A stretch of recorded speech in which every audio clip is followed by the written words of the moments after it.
Goeiedag, welkom hier by Inspireer. Dit is soos altyd baie lekker om saam met julle te kan wees en dankie dat jy saam met ons tyd spandeer. Ek hoop jy het 'n amazing week sover. Ek hoop dit raak net beter. En ons is besig met die tema hierdie week, hoe hou ons aan groei of hou aan groei? Hoe kan ek en jy verseker dat ons aanhou groei in Christus, aanhou groei in verhouding met hom? En vandag bevind ons onsself daar by Kolossense 2 vers 6 tot 7 en dit sê: Aangesien julle dus Christus Jesus die Here aangeneem het, bly leef in hom. In hom is julle gewortel en in hom word julle opgebou en versterk in julle geloof, soos julle geleer is, terwyl julle oorvloedig is in dankbaarheid. Paulus kom sê vir ons 'n paar dinge hierso. Hy sê ons moet bly leef in hom. Hy sê ons moet ons wortels in hom hou. En ek wil amper vir jou sê, partykeer as gelowiges voel dit vir my dat meeste van ons wortels is in Christus, maar ons het so 3 wortels.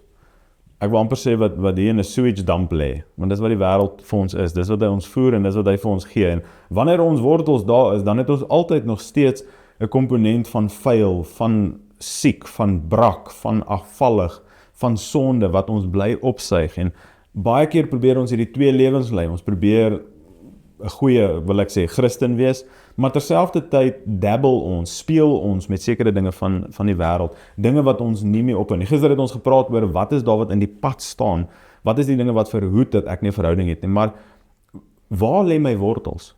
Is ek vandag seker dat my wortels 100% in Christus lê, gevestig is, sterk in hom? Of is ek een van daai plante wat net maar hier's 'n paar van hulle, ek wil amper sê daai wat tussen die paving groei. Dan sê mense, jy kan nie glo jy het nou 'n boompie net hier kom groei, maar daai boompie sal nooit groter word as wat hy is nie. Mense sal sê, dit is nou 'n wit stinkhout boom, maar hy gaan net maar vir ewig net so klein bly en eventueel doodgaan, want sy wortels het nie 'n goeie ankerplek nie.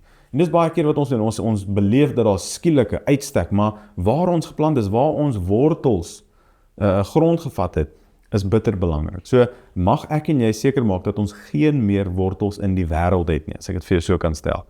En wat ook al dit mag wees vir jou, ek weet, meeste mense het 'n vice en almal sukkel met iets, daar's 'n konstante geveg wat meeste mense mee besig is, permanent.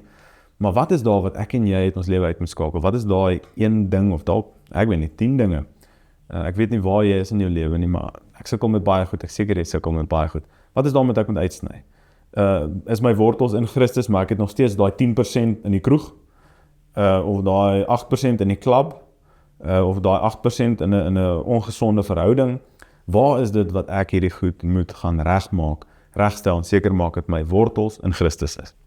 Kom ons bid saam af. Here, ons sê vir dankie dat ons gewortel kan wees in U. En is ons begeerte, Here, dat ons nie gedeeltelik nie, maar totaal en al in U gevestig is, Here, dat ons wortels net in U en U alleen sal wees, Here. En ons sê vir dankie dat wanneer ons in U geplant is, Here, dat daar net voorspoed en vooruitgang en groei is. Ons begeer na meer groei. Here, dankie dat U kom nat maak op die regte tyd en Here, dankie dat U ons liefhet, na ons omsien, Here, dat U sê self U is die goeie tuinier en ons eer U daarvoor, Here. Dankie dat U na ons kyk in Jesus naam. Amen. Dankie dat jy saam met ons tyd spandeer het. Ek hoop jy het 'n amazing dag. Jy moet 'n fantastiese naweek hê. Ek sien jou môre weer. Totsiens.